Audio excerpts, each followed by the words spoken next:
మాకు నీళ్లు, తినటానికి ఆహారం ఇచ్చాడు. మనం ఇక్కడే ఉందామమ్మా. ఇక్కడ చాలా బాగుంది ఇల్లు. మామయ్య చాలా మంచోడమ్మా. అంటూ ఉండగా చిలకమ్మ చాలా సంతోషపడుతూ, తమ్ముడిలాగా నా దగ్గరకొచ్చి నా బిడ్డల ఆకలి తీర్చావు. నీ రుణము ఈ జన్మలో తీర్చుకోలేను తమ్ముడు. నీకు కృతజ్ఞతలు చెప్పుకోవడం తప్ప తిరిగి నేను ఏమీ చెయ్యలేను. అంటూ కంట తడి పెట్టుకుంటుంది.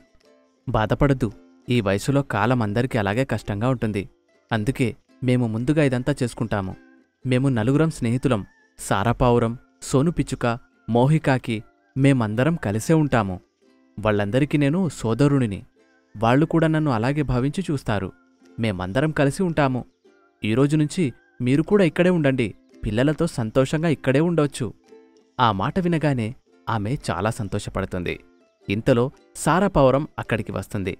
సారా విషయం తెలుసుకుని, నీలాంటి పరిస్థితి కొన్నేళ్ల క్రితం నాకు వచ్చింది. అప్పుడు కూడా ఈ మోటు మమ్మల్ని కాపాడాడు.